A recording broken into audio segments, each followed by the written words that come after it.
you? What do you think you're advertising in that short skirt and that tramp makeup? Don't hassle you. All right? No more allowance until you bring home at least 1 A. When I was your age, I went to night school to make something of myself. All right. I don't like people. That's my hang-up, and I couldn't care less.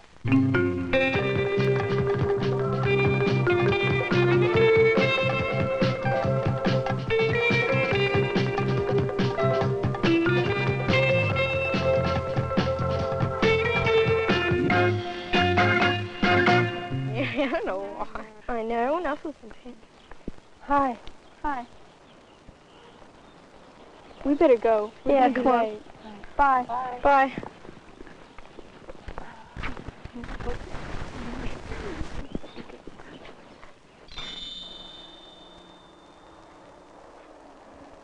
Hey, why do I have to do all the work around here? Just because you're my older brother doesn't mean you're my boss.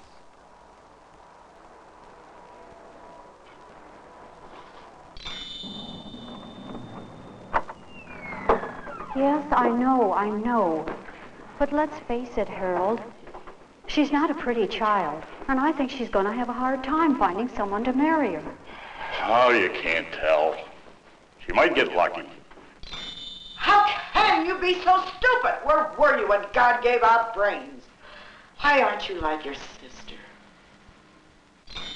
No, I don't trust you. Why should I with that creep? Now, I want you home before 11 o'clock. I just don't bother coming home at all. You understand? Now, don't you be disrespectful to me, young lady. I'm not being disrespectful, Mrs. Martin, but I just didn't do it. But I was told that you were there. I know. But I've always felt that way about school. That's why I'm going to quit. I never did like it. I'm not like the other kids. I just can't concentrate. You know what I mean?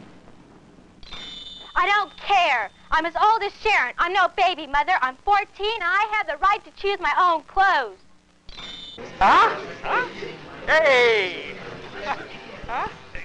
Hey, come on, you guys. This is funny. Huh? Hey, Ralph. Hey. Huh? Huh?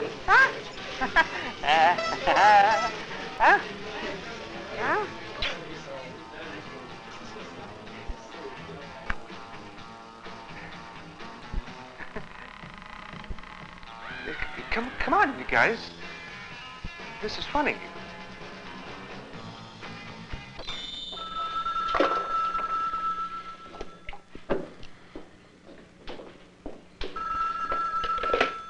Hello? No, my mother isn't home. No, I never know when she's going to be home. No, I don't want to go out with you. You're crazy. You animal. I think you want my mother for that. Fred, you do that, Fred, and your brain will rot, and everybody will see it in your face. What kind of question is that to ask your mother? I don't care if you never have a date. It's wrong, and it's dirty to even think like that.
Whatever happened to all the fun and games that young people are supposed to have? Was someone putting us on? All those hassles and hang-ups? Wasn't that supposed to be the best time of our lives? Or maybe you think our parents, sisters, and brothers, teachers, and friends never got that message. Well, could you tell us, Dr. Garcia, why so many of us don't remember those good times? Well, while most young people can deal with their emotional and psychological problems growing up, unfortunately, there are always those who aren't. Not only is there a problem of how this growing up process affects our lives as young people, but how this process affects our lives later as adults. So it would have been wise to learn how to handle certain basic things then, or just as important to learn what we couldn't have handled without professional help. Now, you may be relieved to know that some of the things that bothered you then may have bothered your teenage ancestors when life was a lot more simple.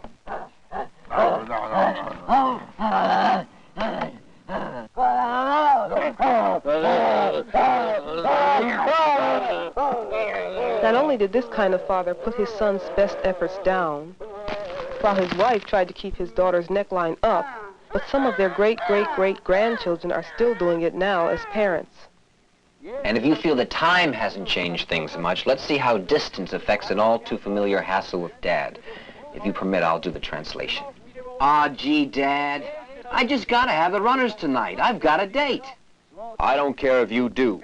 You've had that family sled out every night this week, and you've used up your fuel allowance. You can't expect me to keep feeding them dogs for you so you can go hot sledding around the tundra with every girl who rubbed noses with you. You, get in a sled. You'll stay home tonight. Chew some skins, like your sister. Now, obviously, the wheel got invented. The teenage cave girl proved attractive to some teenage cave boy, and the Eskimo teenager didn't automatically develop emotional problems because his father hassled him about the family sled for his date. So what does it take to produce a serious hang-up? What does it take to make you become one of the 10 million people in America who end up in a mental hospital or needing many years of treatment by a psychiatrist? And what's even more important, what does it take to lead a normally happy life? Do you think we really can get the answers to these questions, Dr. Garcia? Yes, I believe we can, because fortunately there are warning signs which indicate the start of emotional difficulties. Becoming aware of these warning signs is the first big step in dealing with these problems before they become serious. But first, before we examine some of these warning signs, we would do well to check out some of the things that are the signs of the well-adjusted person through the use of a checklist, a mental health checklist. First, a look at some of the more obvious signs of the well-adjusted person. The horses and cattle imported by the conquistadors. One of the most outstanding signs of mental health is the feeling of security. One part of it is the inner good feeling you have about yourself, and the other part is the attitude or good feeling about what you think others think of you. These feelings about inner and outer security usually come from having basic confidence in yourself. Even though you know that you aren't perfect, you believe in yourself and can continue to do so even if some people may be less than enthusiastic about you. Let's face it, there's always someone who'd rather put us down than give us credit for the good things about ourselves. Usually people whose parents love and accept them for what they are grow up with this belief in themselves. Those who don't get or feel they are not getting this kind of emotional backing from their parents frequently end up not believing in or liking themselves. This item in our checklist, like almost all the others we will find, is based on the kind of life we have experienced with our parents. Can you help me color? Don't bother me now. Can't you see I'm watching the television? Go play with your mother. For example, in a family where the children aren't given love. No. Can't you see I'm knitting? Why don't you go play in your room? These children rarely, if ever, learn to love themselves or others. In most families, when the parents give the child love, that child will learn to love himself.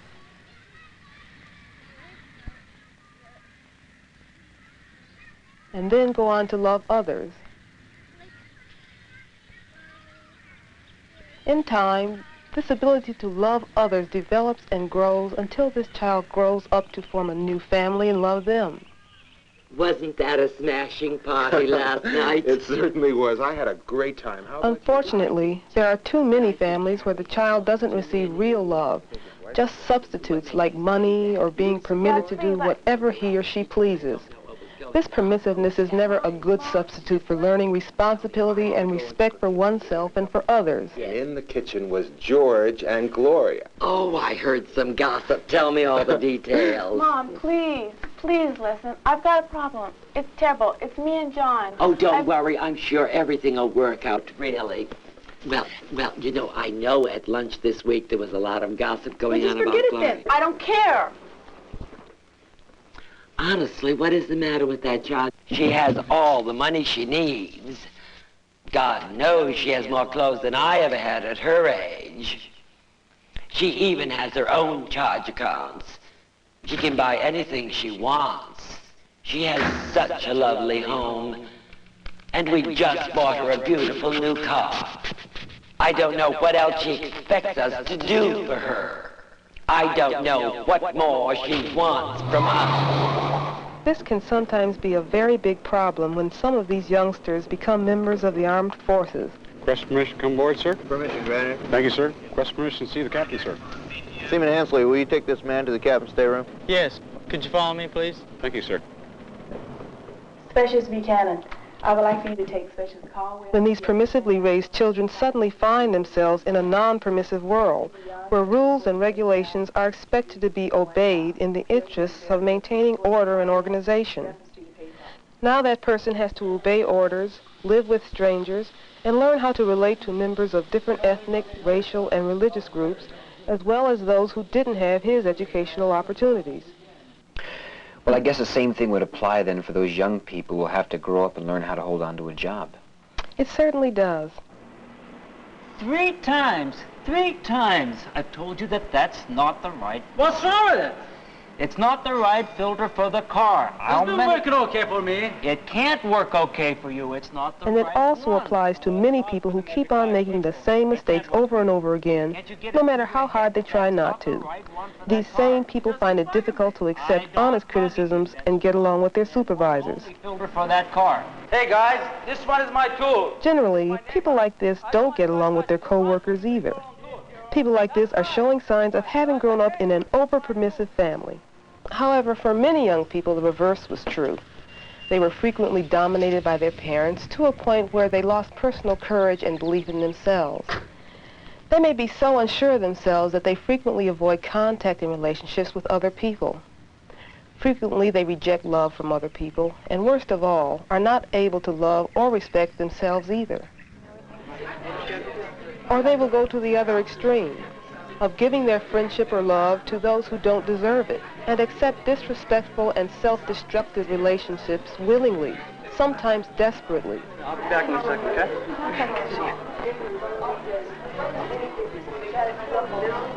Hi. How are you? Fine. Yeah, are you here with anybody? No, not really. It's good. Where you go to school? Hi. Are you here with anybody tonight? Yes, I am. Okay. Your self-image, like do you respect or like yourself, is number 1 on any mental health checklist. When it's missing, it can be the cause of many serious hang-ups that may stay with us all of our lives. Speaking of hang-ups, there's one hang-up that even reasonably mentally healthy people have, and that's an over-concern with being pretty or handsome. Very few of us are very pretty or very handsome, and even fewer of us are downright homely. Unlike a couple of dozen movie stars or a few hundred models, most of us look about average. It's interesting that not only do standards of beauty change with time, but one man's beauty is another man's drag. Gee, isn't he cute? Now, when she says he's cute, it's really up for grabs whether he's tall, short, fat, or thin. And who can tell how long or short a nose has to be, like how many fractions of an inch it takes for someone to be called cute, handsome, or ugly. At its worst, an over-concern with being pretty or handsome would be quite high on any mental health checklist. However, for many, it may just be a sign that they have gone overboard and are buying Hollywood's dream world and applying standards to themselves and to others that not one in 500,000 can meet. And while we're on the subject, how many married couples or people in love do we know who are unusually beautiful? Aren't other things like loyalty, kindness, and a good sense of humor much more important? Wouldn't it be sad if people only liked each other for fractional details, like the color of their hair, their eyes, the shape and size of their ears, the nose, the teeth, etc., etc.? Could you imagine a scene like this? Dad, Mom, I'd like you to meet Fred. Isn't he cute? Look at that nose, and his eyes, and those lips, dark brown hair, and those ears, and those cheeks. He's so handsome. For many young people, the next item on our checklist runs neck and neck with being pretty or handsome. It's the old hang-up about physical maturity. Obviously, not all people mature at the same age or in the same way. You may be an 80-pound weakling stuffing yourself at 12 and a 200-pound guard at 16. You may be straight as a stick at 13 or 14 and a Miss America at 17. Physical maturity is inevitable. We all grow up in time for this, and eventually this. It's all a matter of time. Unfortunately, in failing to work out the problem of pretty or handsome, masculine or feminine, some of us end up in a special kind of hang-up. One that can go at least two ways. First, the obvious extreme, where you can be so shy that no one knows you even exist. And now I want you all to turn to Chapter 8. It's on page 127 in your textbook. The second way is the opposite extreme, where all you can think of is the opposite sex. Nothing matters, just your next date. John, would you mind telling me what you've been doing for the last few minutes? Well, I was trying to read it. Like most extremes, having only one thing on your mind is a sign of poor judgment, of not having your head in the right place. Doctor, let's talk about another very sensitive area in the lives of young people, friends and friendships.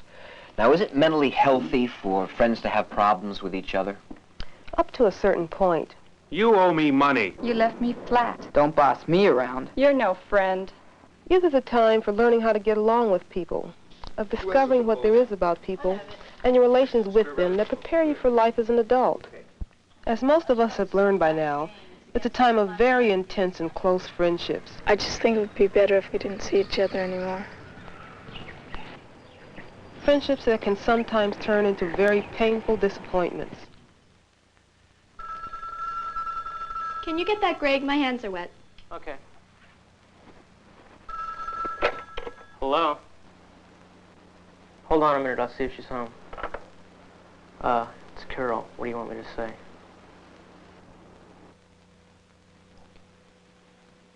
Tell her I'm not home yet. Okay. She's not home right now. However, it would be take a reasonable message? to assume that if you can't keep any friends, that if a lot of people seem to shy away from you, you may have to ask yourself, am I making unrealistic demands of my friends, of their time, their loyalty, their patience? And speaking of friends, and how to have or lose them, the mentally healthy person who has close friendships usually has the capacity and desire to give to others. Unlike the child who only understands getting or taking, it's the person who is willing to give time and understanding, not necessarily material things, who is expressing mental health and emotional security. People able to give their friendship to others usually have many friends and seldom have to be either alone or lonely. However, not all people are alike. There are many who enjoy being alone and enjoy doing things alone.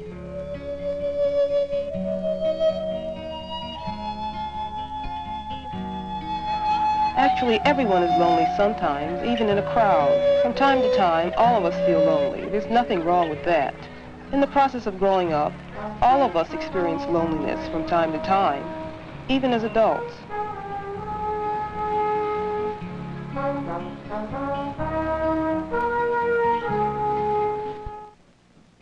Well, how does a drug hang-up fit into our checklist, Doctor? And since we're mostly concerned with the emotional health of the teenager, let's just talk about that. rather than the morality, legality, or the physiological effects of drug use. What are the warning signs of a drug hang-up? Well, the warning signs of a drug hang-up are when you find yourself falling into a pattern of continued drug use, where drugs are a way of life, a lifestyle. It can be an emotional or psychological need for drugs like uppers, downers, marijuana, or that old-fashioned drug, alcohol. Whatever the drug, running away from the realities of life is a cop-out that will leave you unprepared to deal with the inevitable realities of life as an adult. Like the checklist says, our ability to deal with the realities of life in a positive and constructive way is the sign of an adjusted person, able to face life as it really is. Another test of emotional maturity is whether we have realistic, logical attitudes toward and a knowledge of our good and bad points, and how well we can cope with the bad things that happen to all of us. Let's take Matt for an example, who looked forward eagerly to the time when he could play basketball in high school. When he's examined by the doctor, he discovers that he has a heart condition and will not be able to play basketball. Well, now, Matt can react one of two ways. He can react negatively, becoming bitter and spending the rest of his school career feeling sorry for himself, establishing a pattern of self-pity for this and most other things that will go against him now and as an adult. Come on, guys. He can always make fun of the game and put down the players. He can become a self-appointed expert and knock every play and every player. Come on, Coach. Evans should be a guard and not a forward. Or he can never go to a basketball game again. Matt? Are you going to the basketball game tonight? Nah. Are you sure? Yeah, I'm sure. Well, okay. Or he can react in a positive way and be involved in basketball, like trying to become the team publicity agent. Hold it. Wait a minute. This copy right here will be in the paper before that game right there. Or the team business manager. Or the team travel arranger. Or he can go into sports that don't make the strenuous demands of basketball.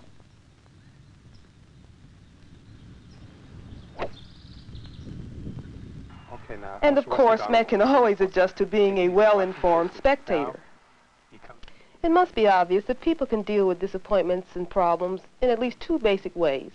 One, they can find positive and constructive answers for the bad things that happen in everyone's life. Or two, they can react negatively with bitterness and disappointment about what they cannot control or change. Like a child having the equivalent of a temper tantrum. Continuing with our checklist, a real good sign of having your head in the right place is to be able to profit from your mistakes and from the mistakes of others. Now, everybody makes mistakes, but the mature person doesn't keep on repeating the same type of mistake over and over again. You look really nice today. You want to have some fun? Hey, listen, you want to have a good time? Kathy. Oh, hi, Karen. Hey, Karen, you want to have a good time? What's the matter?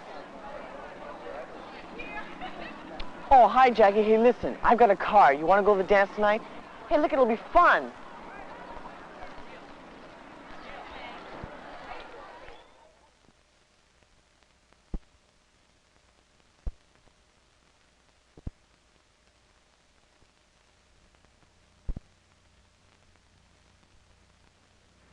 A good sign of where your head was at was to be able to give up having fun then for something of value in the future. No, I really can't. I've really got to study.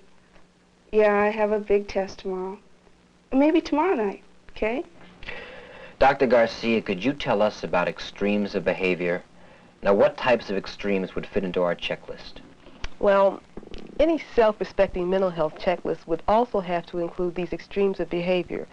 One is the over-competitive and over-driven character who is always trying to come in number one, no matter how much it may hurt him or someone else to do it. Lying, cheating, whatever. Anything to be number one. The other, and more frequently found extreme, is the lack of purpose, the lack of any specific goals, an attitude where nothing really matters enough for that person to produce any real effort to attain anything of importance. But how does a person find what's the right amount of drive towards a goal? Well, for the mentally healthy person, it's not too difficult. I'd say it takes a realistic appraisal of what is an honest effort for what you feel is a logically attainable goal. I see. And what does our checklist have to say about how to relate to authority, parents, teachers, law, etc.? Well, here's something that may come as a shock to most people. Did you know that in spite of the hassles that you may have had with your parents and your teachers, you'd have been even more upset if they didn't care about you or what happened to you? Everybody needs some kind of authority to respect. It's like knowing where you stand, knowing the rules of the game. What would you have thought of your parents if they didn't care when you came home, or even if you came home? How would you have felt about a teacher who didn't care if you cheated or if you failed?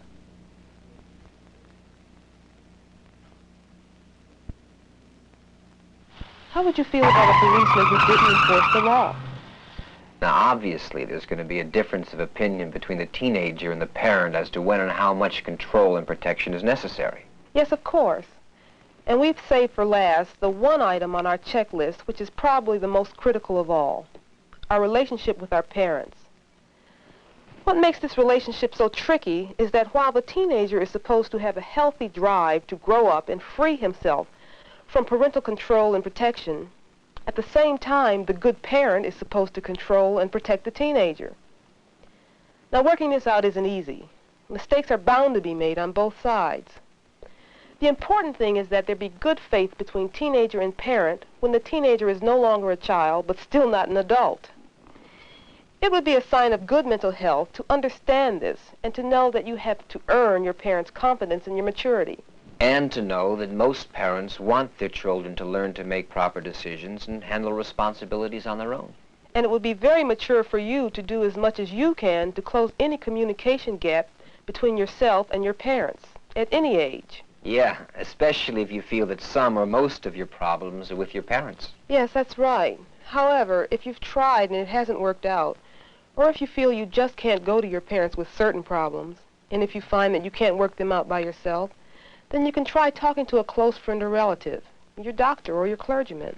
If none of these people are able to help you, at least one of them will suggest the services of a professional who has been trained in the field of human behavior, someone who can help you find answers to the complicated personal problems and hang-ups that so many people are faced with. How does this work? Well, whether it's a psychiatrist or a psychologist, you will talk about your problems and hang-ups. And by using methods developed over many years, these professionals will help you uncover inner feelings that have been hidden from yourself and others. Feelings that have interfered with your adjustment or your ability to cope with your own and other people's hang-ups. And for those of you that think it's a sign of a weakness to go to a psychiatrist or psychologist, would you try to treat a cut on your head without a doctor? A serious cut? And you really think that what goes on inside your head deserves less expert care? It's your life. Today, tomorrow, and the rest of it, which will be affected by how well you deal with what your present hassles and hang-ups are. Now, we're never too young or old to get it all together. Have you got it all together?